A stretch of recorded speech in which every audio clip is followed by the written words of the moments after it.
Election யார் வெல்லுவார் என்ற தளம்பலான நிலையில் இருக்கின்ற நிறைய பேர் சொல்கிறாங்க. ஆனால் வில்லேஜ் அடுத்தது அடிமட்ட ஆக்களில் நினைப்பு எதிர்பார்ப்பு சஜித் வரணும்னு சொல்லி. அப்போ பெரும்பாலான சனம் ஓட்டு போட மாட்டாங்க ஒரு தகவல் வருது. அப்போ சதன் ஏரியாவில் ஓட்டு போடலையான்னு சொன்னால் அது சஜித்துக்கு சாதகமாக வந்து என்று எதிர்பார்க்குற பதிவுக்கு பார்ப்போம் என்ன மாதிரி என்ன நடக்குன்னு சொல்லி. இப்போ அனுரைக்கும் சஜித்துக்கும் இடையில் என்ன வித்தியாசம்? ஏன் அனுரை வேணாம், ஏன் சஜித் வேணும்? என்னை பொறுத்தளவு இந்த எலெக்ஷனில் எல்லா பெரிய தலைகளும் ரணில் உட்பட, ரணில், சந்திரிகா, மஹிந்த, மைத்திரி, எஸ்பி திசாநாயக்க, தூங்குவார் ஒரு ஆள் பதுளையிலிருந்து, அப்படியான பெட்டியாக்கள் எல்லாம் இல்லாமல் ஆகணும்.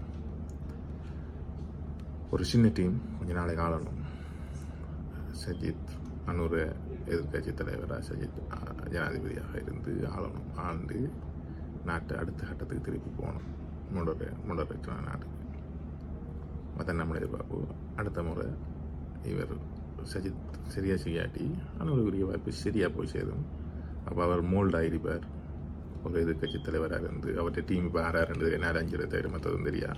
ஒரு 70 MB வரக்குள்ள அந்த 5 வருஷம் பெர்ஃபார்ம் பண்ணக்குள்ள அப்போ 6 அதில் நல்லா பெர்ஃபார்ம் பண்ணுவோம். 6க்கு நம்ம ஓட்டு போடணும். 6 சரி அவனோட டீம் இருக்கு என்னென்னு சொல்லி கண்டுபிடிச்சி ஓட்டு போடலாம். அப்போ இப்போ ஆல்ரெடி நாடு ஆத்தால பாலத்தை இருக்கக்குள்ள ஒரு தெரியாத ஒரு ஆளை கொண்டை வைக்கிறது நியாயம் இல்லை.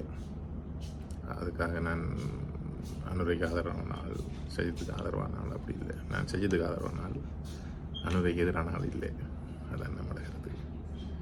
அனுரை நம்ம வடகிழக்கில் இப்போ வர மாதிரி தொடர்ந்து 5 வருஷத்துக்கு வந்து நாட்டு நிலைமையை புரிஞ்சு கொண்டு அவர் ஒரு மோல்டாகி ஒரு தலைவராக ஆகக்கூடிய நிலைமை இருக்கு. கல்லான் பிடிப்பன் என்று சொல்கிறது வேலை இல்லை. பிடிக்கிறதுக்கு என்ன வழி, தியரட்டிக்கலான நிறைய விஷயங்கள் நம்ம கண்டிருக்கோம், தெரிஞ்சிருக்கோம். ப்ராக்டிக்கலாக செய்ய போகக்குள்ள அது நிறைய தடைகள், நிறைய தரங்கள் வரும். அதையெல்லாம் அவர் டேக்கிள் பண்ணக்கூடிய ஒரு ஆளுமை, புலமை, ஆங்கில புலமை அதெல்லாம் மேம்படுத்தணும். நினைக்கிறேன்.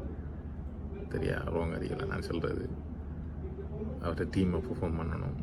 அந்த டீம் ஃபார்ம் பண்ணி அதில் நல்லவர் கெட்டவரை கண்டுபிடிச்சி அடுத்த சரியான லோ கொண்டு வரணும். இந்த கட்சி மாறாமல் இருக்கக்கூடிய லோ. அது சஜித்தும் சொல்கிறார், அனுரையும் சொல்கிறார். கள்ளனை பிடிப்பேன் என்று சஜித்தும் சொல்கிறார், அனுரையும் சொல்கிறார். அப்போ என்ன டிஃப்ரெண்ட்? ஒன்றும் இல்லைண்ணே. அப்போ எக்ஸ்பீரியன்ஸ் இருக்க, டீம் இருக்க, ஆல்ரெடி தெரியப்பட்டார்கள் சஜித் இருக்க. அப்போ அவருக்கு போட் போடுவோம். அதை நம்மளை எதிர்பார்ப்போம். அது 22ஆம் தேதி நடக்கும் நினைக்கிறேன்.